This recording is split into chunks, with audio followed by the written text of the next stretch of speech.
اب new York Times یہ سوال بھی اٹھاتا ہے اپنی اس ڈیٹیل سٹوری میں، جس کی میں بھی اسکرین شیئرنگ کر کے آپ کو دکھاتا ہوں تاکہ آپ اس کو خود اگر پڑھنا چاہیں تو پڑھ سکیں۔ نیو یارک ٹائمز یہ سوال اٹھاتا ہے کہ مارچ کے درمیان تک صورتحال یہ تھی کہ سعودی کراؤن پرنس مسلسل رابطہ کر کے ڈونلڈ ٹرمپ کو اور ان کی ٹیم کو کہہ رہے تھے، اور ان کے بھائی جو ہیں، جو سعودی عرب کے ڈیفنس منسٹر ہیں، خالد بن سلمان جو ہیں،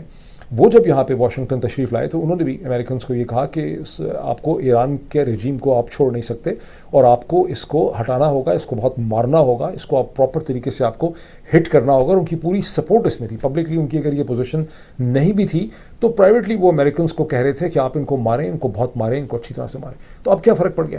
according to New York Times analysis یہ ہے کہ محمد بن سلمان گزشتہ چند ہفتوں کے جو واقعات ہیں، گزشتہ 60-70 دن کے، اس سے اس نتیجے پہ پہنچے ہیں کہ کچھ بھی کیا جائے، امریکہ کچھ بھی کرے، ایران پہ حملہ بھی کر دے، تو ایران کا جو رجیم ہے وہ فال نہیں کرے گا۔ اس کا مطلب ہے کہ ایران کا رجیم کتنا ہی زخمی کیوں نہ ہو جائے، ان کی حکومت اور ان کا جو سسٹم ہے وہ وہیں پہ ہوگا۔ اور محمد بن سلمان اور ان کی ٹیم اس نتیجے پہ پہنچے ہیں کہ اسٹریٹجکلی اسپیکنگ مستقبل کے حوالے سے انہیں جو ہے اس ایران کے ساتھ ڈپلومیٹک اور بات چیت کر کے، نیگوسیشن کر کے اس کا حل معاملات کا نکالنا ہوگا، اور ان کا اتنا بھی کوئی مسئلہ نہیں ہے، ان لائک متحدہ عرب امارات جس نے اپنے آپ کو بالکل ایک فرنٹ لائن اسٹیٹ میں کنورٹ کر دیا ہے۔ سعودیز کین لیو ود ایرانینز، وہ اس نتیجے پہ پہنچے ہیں۔ البتہ نیو یارک ٹائمز کی جو یہ پرنسپل سٹوری ہے جو اس وقت جو ابھی آئی ہے چند گھنٹے پہلے، وہ یہ چیز مینشن نہیں کرتی جو اس سے 3 دن پہلے نیو یارک ٹائمز نے ایک اور بہت ڈیٹیل انالیسس نکالا، اور وہ ڈیٹیل انالیسس یہ ہے کہ ایک اور فرق یہ پڑ گیا ہے کہ سعودی عرب میں اور متحدہ عرب امارات کے درمیان میں ایک رفٹ جو ہے وہ ڈیولپ کر گئی ہے، اور اس رفٹ کے نتیجے میں اب ایم بی ایس جو ہیں وہ اس پورے خطے کو ایک ڈفرینٹ طریقے سے جو ہے وہ دیکھنے لگ گئے۔ Anyway, coming back to the present point, کہ ایم بی ایس جو ہیں وہ اس وقت پاکستان کے ذریعے جو میڈیشن کا پروسیس ہے اس کو سپورٹ کر رہے ہیں، جس کے بارے میں ایرانی کہتے ہیں کہ ہماری ایک سنگل پیج میمورنڈم جو ہے اس پہ بہت زیادہ پروگرس ہو چکی تھی۔ انفیکٹ اس سے چند گھنٹے پہلے انہوں نے نیو یارک ٹائمز کو ہی بتایا تھا۔ اچھا، اب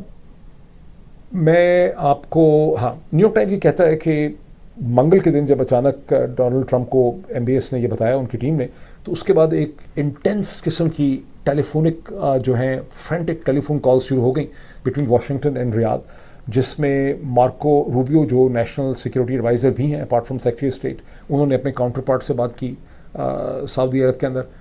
پھر اسٹیو وٹکاف نے بات کی، آپ کو پتہ ہے وہ مڈل ایسٹ کے انوائے ہیں، پھر جیرڈ کشنر جن کے بڑے تعلقات ہیں ایم بی ایس کے ساتھ، انہوں نے بات کی، اور فائنلی منگل ہی کے دن میں امریکہ کے صدر ڈونلڈ ٹرمپ نے ایم بی ایس کے ساتھ بات کی، لیکن ان کا ڈیڈ لاک جو ہے وہ ریزالو نہ ہو سکا۔ پھر ویڈنسڈے کے دن دوبارہ ڈونلڈ ٹرمپ کی ایم بی ایس کے ساتھ جو ہے دوبارہ بات ہوئی، پھر بھی ڈیڈ لاک جو ہے وہ ریزالو نہ ہو سکا، لیکن اب پھر تھرسڈے کو جا کے وہ ڈیڈ لاک جو ہے وہ ریزالو ہوا ہے، اور نیٹ افیکٹ یہ ہے کہ آپ ہمارے بیسز اور ایئر اسپیس یوز کر سکتے ہیں، لیکن ناٹ فار پروجیکٹ فریڈم۔ اب میں تھوڑا سا آپ کو اسکرین شیئرنگ کر کے دکھاتا ہوں، ایک دو چیزوں کی بہت انٹرسٹنگ ہے کیونکہ اس کا ایک بڑا انٹرسٹنگ قسم کا بیک گراؤنڈ ہے۔ دیکھیں، یہ وہ پرنسپل سٹوری ہے جس کا میں نے ابھی آپ کے سامنے ساری تفصیلات شیئر کی ہیں، جس کا عنوان یہ ہے کہ ٹرمپ ریورسڈ ہارموز پلان آفٹر سعودی ڈینائڈ دا ایئر اسپیس ایکسیس۔ دیکھنا جو نا، دیکھ کے زیادہ بندہ بلیو کرتا ہے۔ یہ جو اس کے یلو کا پارٹ ہے، اس میں وہی چیزیں ہیں کہ پرنس محمد بن سلمان کا جو ایکشن تھا اس سے امریکن جو ہیں وہ بہت زیادہ حیران پریشان ہوئے، اور ڈونلڈ ٹرمپ کو اپنا پلان جو تھا اس کو ابنڈن کرنا پڑا، اور اس کے بعد سے یہ جو میرون میں ہے یہ کہتا ہے کہ سعودیز نے اس کے بعد سے اپنی ریسٹرکشنز اٹھا دی ہیں بیسز اور اوور فلائٹس کے اوپر، لیکن still they have not agreed to permit the use of its territory in support of the project freedom. یعنی پروجیکٹ فریڈم کے لیے نہیں، ویسے تمام کوآپریشن ہے لیکن پروجیکٹ فریڈم کے لیے کوآپریشن نہیں۔ اچھا، اس کے بعد یہ اگلا جو مطلب یلو میں ہے، مسٹر ٹرمپ پریزیڈنٹ لکھنا چاہیے تھا ان کو، یار پاکستان میں ہوتے تو بند ہو جاتے جیل میں۔ Mister Trump halted the tanker escort operation on Tuesday after a flurry of phone calls between Washington and Saudi Arabia, including a call between Mr. Trump and Prince Mohammed bin Salman. By that evening, Mr. Trump had announced that he had paused the operation after less than 24 hours. انہوں نے اس کا اعلان کر دیا تھا۔ ایک میں paragraph آپ کو اور بتا دوں، prince Muhammad calculus has since shifted، یعنی پہلے وہ کہتے ہیں کہ مارچ میں سپورٹ کرتے تھے، لیکن محمد بن سلمان کا جو سارا کا سارا کیلکولس ہے، انداز سوچنے کا، وہ چینج ہو گیا ہے۔ وہ سمجھتے ہیں کہ ان کو الٹیمیٹلی جو ہے وہ ایران کی لیڈرشپ کے ساتھ بنا کے رکھنی پڑے گی، اور وہ اس پیس ٹاک کو سپورٹ کر رہے ہیں تھرو سعودی عربیاز ایلائی پاکستان۔ یہ بڑی انٹرسٹنگ بات ہے، اللہ کرے کہ پاکستان کا رول اس سے بھی زیادہ ہو جتنا کہ یہاں نیو یارک ٹائمز میں لکھا ہے۔ لیکن اب میں آپ کو دوسری اس کی چیز دکھانا چاہتا ہوں۔ یہ اس سے 3-4 دن پہلے یہ ایک انالیسس چھپا، اور یہ بہت مزے کا انالیسس ہے۔ یہ بڑا سمجھنے والا انالیسس ہے, اس کو آپ ضرور کوشش کریں, اس کو پڑھیں, یہ بہت لمبا چوڑا انالیسس ہے. What to know about the growing Saudi Arabia UAE rift, یعنی سعودی عرب میں اور متحدہ عرب امارات کے درمیان میں جو بڑھتا ہوا گلف رفٹ ہے, اس کے بیک گراؤنڈ میں کیا ہے. یہاں اس کے اوپر آپ تصویر دیکھ سکتے ہیں, یہ 2000 کب کی تصویر ہے, یہ 2023 کی تصویر ہے, جب دونوں میں ایک ہنی مون چل رہا تھا. یہ آپ دیکھتے ہیں کہ یہ محمد بن سلمان ہیں, ان کے ساتھ محمد بن زیاد ہیں, یہ ایک میرا خیال سعودی عربیہ کے کسی پیلس میں چل رہے ہیں. اور میں اس کی کچھ ہیڈ لائنز آپ کو دکھا دوں, پھر میں اس کا جسٹ آپ کو ایکسپلین کرتا ہوں. پہلے یہ دیکھیں اس کی سب ہیڈنگ کو, اے clash over oil and economics. یہ اسٹوری کہتی ہے کہ جو ان دونوں کے درمیان میں 2011 12 13 میں 15 تک ان کے درمیان میں بہت ہی ایک بردرہڈ تھی, بہت یہ دونوں ایک دوسرے کے پارٹنر تھے, محمد بن زیاد اور محمد بن سلمان. اور جو ایکویشن تھی وہ بنیادی طور پہ یہ تھی کہ سعودی عربیہ جو ہے وہ GCC کا اور پورے بلاک کا اور مشرق وسطیٰ کا پولیٹیکل لیڈر ہوگا, جبکہ اکنامک جو لیڈرشپ ہوگی وہ متحدہ عرب امارات کے پاس ہوگی, جس میں ان کا شو کیس جو ہے وہ دبئی ہے, جہاں دنیا بھر کے financial institution, banks, insurance companies, اب تو technical companies, AI, service industry ساری وہاں پہ بیس کرتی ہے. لیکن 2015 کے بعد دھیرے دھیرے محمد بن سلمان نے, خاص کر کے 2018-19 کے بعد محمد بن سلمان نے سعودی عرب کو بھی اس ریجن کی ایک فائنینشیل فورس میں بدلنا شروع کر دیا. نیوم کو, ریاض کو اور سعودی گورنمنٹ نے دنیا بھر کی جو ملٹا نیشنل کمپنیز تھیں انہیں یہ مجبور کیا, یہ دونوں پیراگراف ہیں, کہ ان کو مجبور کیا کہ آپ اپنے ریاض کے اندر آ کے اپنے ہیڈ آفیسز جو ہیں وہ آ کے قائم کریں. فار انسٹنس یہ میں پڑھ کے آپ کو بتاتا ہوں.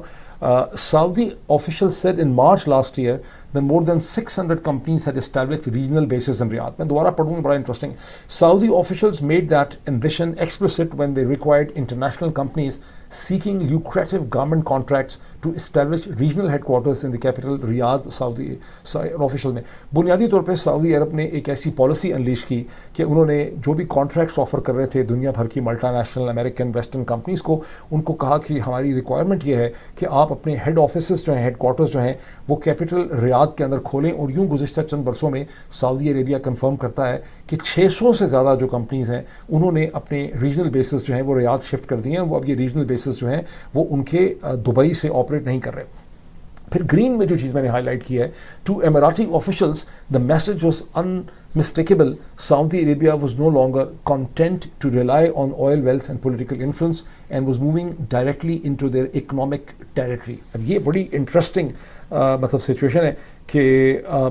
یعنی سارا جھگڑا ہم تو یہی سمجھتے رہے کہ یہ سوڈان, نارتھ افریقہ, یمن اور اس کے اوپر جھگڑا ہے, لیکن یہ جھگڑے میں یہ ایک ایسی چیز ہے جو میرے اپنے بھی ذہن میں نہیں تھی کہ یہ بھی ایک مطلب میرے ذہن میں یہ تو تھا کہ متحدہ عرب امارات نے اس کے GDP نے بہت گرو کیا ہے. میں نے ایک دفعہ پہلے آپ کو فگر دکھائے تھے کہ 1980 میں متحدہ عرب امارات کا میرا خیال ہے 11-12 یا 14 بلین ڈالر کا ان کا GDP تھا, جبکہ سعودی عرب کا اس وقت تقریباً 80 بلین ڈالر کا GDP تھا. اور اب 50 برس کے بعد سعودی عرب کا GDP اگر 1.3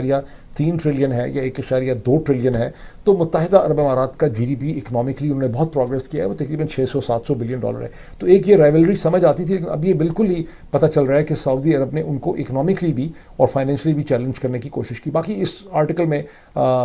یمن کی کمپٹیشن کا ذکر ہے, اس کے اندر سوڈان کے کمپٹیشن کا ذکر ہے. اور میں اب اس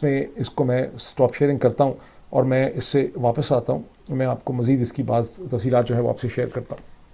اب ہم اس ساری سچویشن میں یہ تو کلیئر ہو گیا آپ کو کہ یہ ایک بہت امپورٹنٹ فیکٹر ہے. اور اب جو متحدہ عرب امارات میں اور سعودی عرب کے درمیان میں یہ جو بڑھتی ہوئی رفٹ ہے, یہ امریکہ کے لیے ایک اسٹریٹجک چیلنج بنتی چلی جا رہی ہے, بیکاز دونوں امریکہ کے بہت قریب ایلائز. اب جو اس میں نیو یارک ٹائمز کی اسٹوری میں نہیں لکھا گیا اور میں نے بعض اور جگہوں پہ پڑھا ہے کہ جو ابراہم ایکارڈ ہے اسرائیل کے ساتھ, ایک طرف اسرائیل کے ساتھ, دوسری طرف متحدہ عرب امارات کی اسرائیل, اور دوسری طرف ہندوستان کے ساتھ جو بہت بڑھتی ہوئی قربت ہے. ہندوستان کو تو میں نے نہیں دیکھا کہ اس کے بارے میں امریکہ کو بہت تشویش ہے, لیکن سعودی عرب کو بہت تشویش ہے. سعودی عرب کی اپنی بھی یہ ڈائریکشن ہے کہ ہندوستان کے ساتھ بہتر اسٹریٹجک ریلیشن شپ ہونا چاہیے. وہ سمجھتے ہیں کہ اسرائیل کے ساتھ بھی نارملائزیشن ہونی چاہیے. لیکن جس سپیڈ میں متحدہ عرب امارات نے ابراہم ایکارڈ پہ ٹریول کیا, وہ ڈائریکشن اور وہ سپیڈ جو ہے وہ سعودی عرب کو خطرناک لگی. یہ بھی ایک ان کے درمیان میں ڈفرینس جو ہے وہ ڈیولپ کر گیا. اوور آل ان دونوں کے جو ڈفرینسز ہیں وہ اب امریکہ کی ایڈمنسٹریشن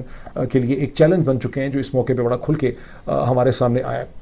اچھا, اب ہم اس جنگ کے حوالے سے واپس آ جائیں, جو بھی اس وقت کی کیفیت ہے سیز فائر کی, اس پہ ہم کہاں کھڑے ہیں. ڈونلڈ ٹرمپ مسلسل دنیا کو اور میڈیا کو تو بتانے کی کوشش کر رہے ہیں کہ ان کا ایک پیس کا ویژن ہے. ان کو ایک ڈیل چاہیے. لاسٹ بھی انہوں نے جو دھمکی لگائی ہے وہ یہ ہے کہ مجھے ڈیل دو, ڈیل نہیں دو گے تو تباہ کر دوں گا, سارا کچھ ہے. لیکن اب تک کے سارے واقعات کو اگر ہم مد نظر رکھتے ہیں تو ہمیں یہ بات میرا خیال سمجھ آ جانی چاہیے. وہ کہتے ہیں, کسی نے یورپ میں کہتے ہیں یا انگلش میں کہتے ہیں نا, کہ اگر ایک دفعہ کوئی آپ کو بیوقوف یا پھدو بنائے تو اس نے آپ کے ساتھ بڑی زیادتی کی, that was bad for him. اگر دوسری دفعہ وہ آپ کو بنائے تو پھر آپ بڑے بیوقوف ہیں کہ آپ بار بار اس کے ہاتھ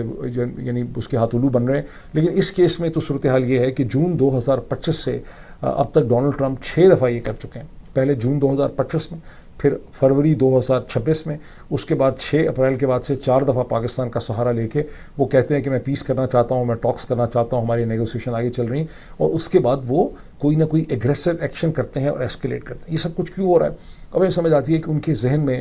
پیس کا کسی قسم کا کوئی ویژن نہیں ہے. ڈونلڈ ٹرمپ پاز اس وقت کرتے ہیں جب ان کی ملٹری اسٹریٹجی اور حکمت عملی پھنس جاتی ہے, اس کے ڈویڈنڈس نہیں آ رہے ہوتے. اس وقت وہ ٹائم آؤٹ لینے کے لیے پاکستان کا سہارا لیتے ہیں. 6 اپریل کے بعد سے مسلسل انہوں نے یہ 4 دفعہ کیا ہے, پاکستان کے اوپر ڈال دیتے ہیں. اور شہباز شریف صاحب کی بھی بدقسمتی ہے کہ وہ اس کے کچھ گھنٹوں کے بعد آ کے ٹویٹر کے اوپر ان کا شکریہ ادا کر دیتے ہیں, اور یوں یہ سارا ڈرامہ اور کہانی چل رہی ہے. اور وہ یہ پاز اس لیے کرتے ہیں کہ وہ اپنی ملٹری سچویشن کو بہتر بنانا چاہتے ہیں. میڈیا میں کہانی انہوں نے دی بھی ہے کہ مجھے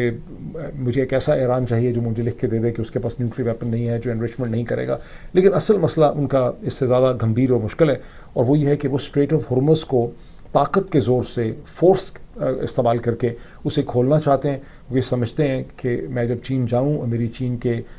بادشاہ سے, وہاں کے صدر شی جن پنگ سے, جو ایک بادشاہ میں ہوں, دوسرا بادشاہ وہ ہے, ایک ایمپرر میں ہوں ویسٹ کا, ایسٹ کا وہ ایمپرر ہے, تو جب ہماری ملاقات ہو تو اس وقت میرے ہاتھ مضبوط ہوں اور شی جن پنگ سمجھے کہ میں ایک بڑا طاقتور آدمی ہوں جس کی فوج نے مار کے ایران, جو کہ ایک طرح سے اس حلیف رہا ہے, چین کا یہ حلیف ہے, تو اس سے میں نے اسٹریٹ آف ہرمز بھی کھلوا لی ہے, میری پوزیشن بڑی جو ہے وہ اسٹرانگ ہو گئی. وہ یہ چاہتے ہیں کہ اچھا, یہی وجہ ہے کہ انہوں نے ان کی ملاقات ہونی تھی پریزیڈنٹ شی جن پنگ کے ساتھ 3 دن یا 2 دن کی, 31 مارچ سے 2 اپریل میں, اس کو انہوں نے خود ہی اس وقت ڈیلے کر دیا تھا. اب ان کو 14 اور 15 مئی کو وہاں جانا ہے. وہ چاہتے ہیں میں اپنی پوزیشن امپروو کر لوں, لیکن پوزیشن ان کی جو ہے وہ امپروو نہیں ہو پا رہی ہے. ویسے تو پریس ٹیلی ویژن کی اگر آپ سائٹ پہ ہیڈ لائن میں بھی آپ کو دکھاتا ہوں, ان کا بھی یہ اسے کہتے ہیں کلیم تھا, پریس ٹیلی ویژن کا ہے کلیم. میں آپ کو دکھاتا ہوں کہ امریکی جو ڈسٹرائرز تھے ان کو ہم نے جب چیلنج کیا تو امریکی ڈسٹرائر جو ہیں وہاں سے دوڑ گئے, ان کو دوڑنا پڑ گیا. یہ اس کی ہیڈ لائن آپ دیکھیں, یہ پتہ نہیں لفظ کیا ہوگا, bared fangs not a smile, bared fangs not a smile, Iran navy repels US destroyers from the strait of Hormuz. بنیادی طور پہ یہ پریس ٹیلی ویژن کی یہ دوسری سٹوری ہے جو یہ کہتی ہے کہ جب ایرانین نیوی نے ان کو چیلنج کیا امریکہ کے 3 ڈسٹرائرز کو, اور ان کے اوپر ڈرون سے مسل سے اٹیک کیے, تو وہ وہاں سے مطلب ان کو ڈیمیجز ہوئے اور وہ وہاں سے دوڑ گئے. اب یہ ایران کا کلیم میں 12 گھنٹے پہلے بھی دیکھ رہا تھا, تو تھوڑا سا ایسا ہے کہ چونکہ ایران کا بھی سرکاری قسم کا میڈیا ہے اسٹیٹ کا, تو مجھے لگا کہ ہو سکتا ہے ایسا نہ ہوا ہو سکتا ہے کہ ڈونلڈ ٹرمپ صحیح کہتے ہوں جب وہی کہتے ہیں کہ ہمیں کوئی نقصان نہیں پہنچا اور ہم بغیر کسی نقصان کے واپس آ گئے, اور ایران کے سارے ڈرونز اور مسلز بھی ہم نے سمندر میں گرا دیے, غرقاب کر دیے, یہ کر دیا, وہ کر دیا. لیکن ابھی یہ جو ایران کی پوزیشن ہے, یہ آپ دیکھ سکتے ہیں یہاں پہ جو پوزیشن ہے کہ statement Friday the Islamic Republic of Iran army announce that its naval forces attack the American destroyers Thursday night using various kind of missiles, combat drones and rockets, and after the aggressor vessels in violation of the ceasefire assaulted Iranian oil tankers near the Strait of Hormuz and in territorial waters. The statement added that following the response, the aggressor American destroyers changed course and left the area. باقی اس میں بہت سی تفصیلات ہیں, اس میں کچھ videos share کی گئی ہیں, وہ ایگزیکٹلی نہیں ہے. تو یہاں تک کہ مجھے شک ہے کہ شاید ایرانی ہمارے بھائی ہیں اور وہ بھی ہو سکتا ہے یہ کہنا چاہتے ہوں اپنی پبلک کو خوش کرنے کے لیے, لیکن ایک بڑی ڈیمیجنگ ایویڈنس جو ہے وہ ڈراپ سائٹ نے شیئر کی ہے جو میں آپ کے ساتھ یہاں دکھانا چاہتا ہوں. اور یہ آئی ہے خود ناسا کے فرم سے, جو سیٹلائٹ فائر ڈیٹیکشن سسٹم ہے, جو دنیا میں جہاں کہیں بھی ٹیمپریچر ہوتا ہے یا آگ لگتی ہے بڑی شدت سے, تو اس کو یہ فائر سسٹم جو ہے ڈیٹیکٹ کرتا ہے. اور یہ میں آپ کو بتا دوں کہ اس میں کیا لکھا ہوا ہے. اس سے یہ پتہ چلتا ہے کہ اسٹریٹ آف ہرمز کے اوپر جو تھرمل ڈیٹا ہے وہ شو کرتا ہے ڈرفٹنگ فائر پیٹرن, یعنی ایک ایسی آگ جو بہت تیزی سے ٹریول کر رہی ہے, چل رہی ہے اسٹریٹ آف ہرمز کے پانیوں کے اوپر, consistent with the burning vessel moving. اور یہ فائر انڈیکیٹ کرتی ہے, جو میں بھی آپ کو دکھاتا ہوں مزید یہاں پہ, یہ دیکھیں, یہ جہاں یہ ریڈ آپ دیکھتے ہیں یہ ڈاٹس ہیں, لائکلی ڈرفٹنگ فائر. یہ اسٹریٹ آف ہرمز میں ایک سائڈ پہ ایران ہے, ایک سائڈ پہ عمان ہے, اور یہاں پر ایک ڈرفٹنگ فائر ہے جو تیزی سے ٹریول کر رہی ہے,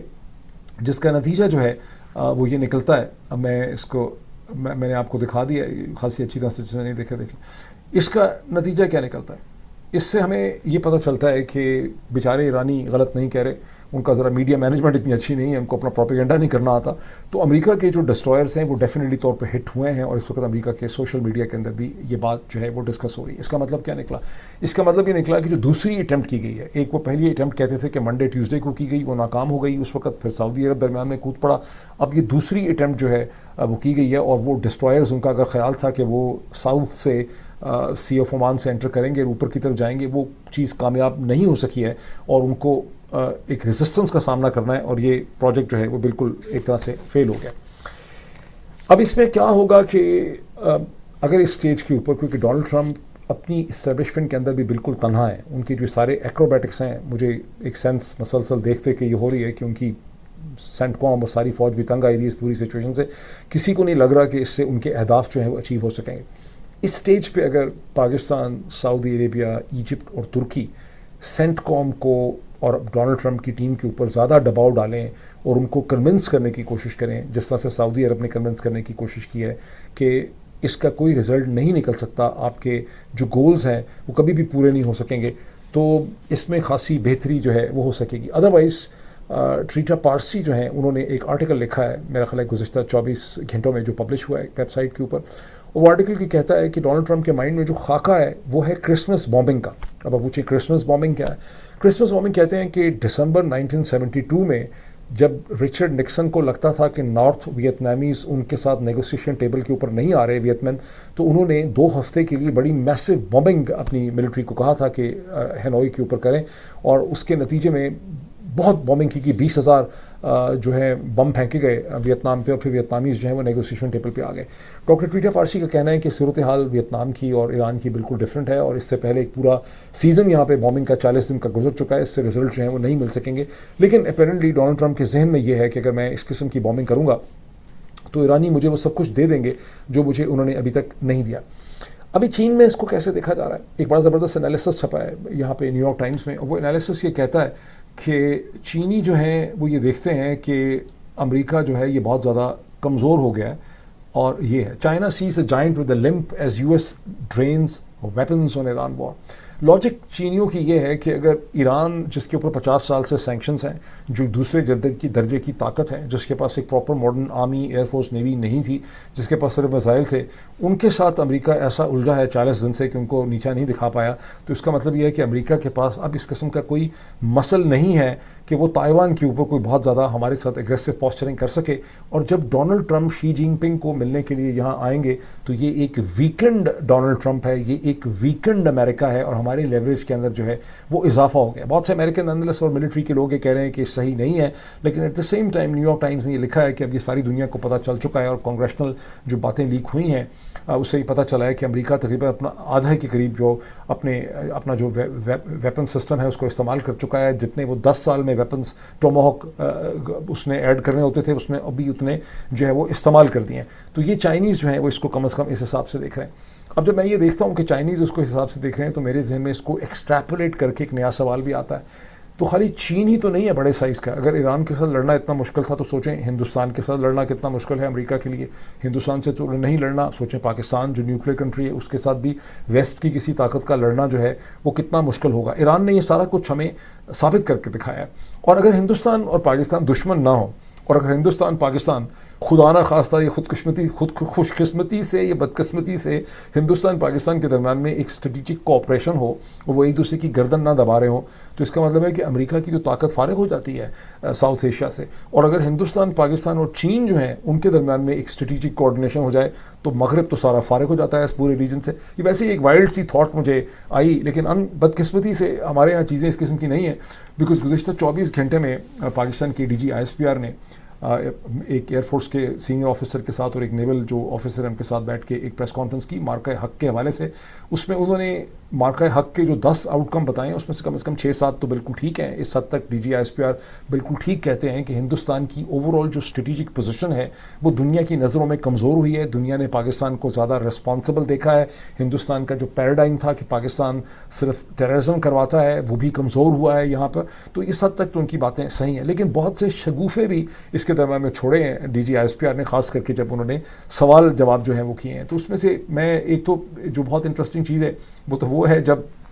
پاکستان ایئر فورس کے جو ایک آفیشل تھے انہوں نے کہا کہ انہوں نے حساب کتاب نیا لگایا ہے. کوئی ایسی ایویڈنس ان کے سامنے آئی ہے کہ 7 مئی 2025 میں 5 نہیں ہندوستان کے طیارے گرے. اس وقت کہا گیا تھا 5+1، ایک کہا گیا تھا ان مینڈ ڈرون ہے، تو 5 نہیں گرے بلکہ انہوں نے حساب کیا کہ 8 گرے ہیں. اور 8 کا حساب کتاب انہوں نے بتایا کہ اس میں سے 4 تو رافیل تھے، پہلے میرا خیال 3 یا 2 رافیل کہے گئے تھے، ایک سوکوہوئی 30 ہے رشین ساخت کا، اور 2 جو ہیں وہ میراج ہیں فرینچ ساخت کے. اس کے علاوہ ایک ان مینڈ جو ہے وہ گرا ہے. مجھے یاد ہے کہ چند مہینے پہلے جب ڈونلڈ ٹرمپ نے 5 کے 6، 6 کے 7، 8، 10، 12 کر دیے تھے، تو پاکستان ایئر فورس کی ایک اسٹیٹمنٹ آئی تھی کہیں کسی جگہ پہ، اور وہ اسٹیٹمنٹ یہ تھی کہ ہم ایک پروفیشنل آرگنائزیشن ہے، کوئی کچھ بھی کہتا رہے. ڈونلڈ ٹرمپ کا نام انہوں نے نہیں لیا، ان سے سوال پوچھا گیا تھا تو پاکستان ایئر فورس کے اسپوکس پرسن نے کہا تھا کوئی کچھ بھی کہتا رہے، ہم ایک پروفیشنل آرگنائزیشن ہے، ہمارے پاس 5 ہی کی ایویڈنس ہے. لیکن اب بہرحال ڈونلڈ ٹرمپ کی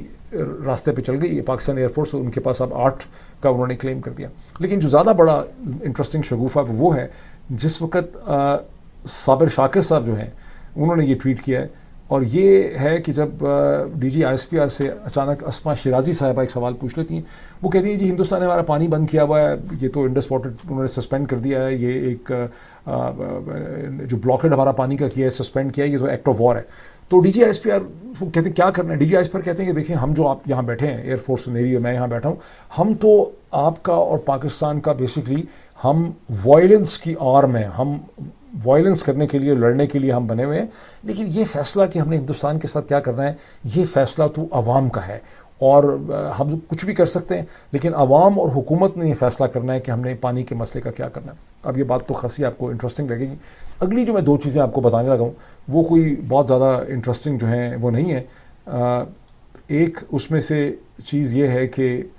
آج کا جو دن ختم ہوا اس میں ڈائریکٹر جنرل جو ہیں ورلڈ ہیلتھ آرگنائزیشن کے، ٹیڈروس دوسرا نام کا بڑا مشکل ہے، انہوں نے ایک پریس کانفرنس کی جس میں انہوں نے بتایا کہ جو ہنتا وائرس ہے جو ایک کروز شپ سے نکلا ہے، اور وہ پیسنجرز جو کروز شپ کے تھے وہ پوری دنیا کے پتہ نہیں 12 ممالک کے اندر چلے گئے ہیں. یہ انہوں نے کہا کہ بہت سیریس تو نہیں ہے لیکن یہ گروئنگ ایمرجنسی ہے، یہ خطرناک ہے، اور باقی ذرائع لا کے کہتے ہیں کہ یہ ایک ایپیڈیمک ہو سکتا ہے. اور اس وقت امریکہ کی 5 ریاستوں کے اندر اس کے حوالے سے بہت زیادہ مانیٹرنگ کی جا رہی ہے. انفارچونیٹلی ہیلتھ اینالسٹ یہ کہتے ہیں کہ ڈونلڈ ٹرمپ نے جو فائٹنگ ایبلٹی تھی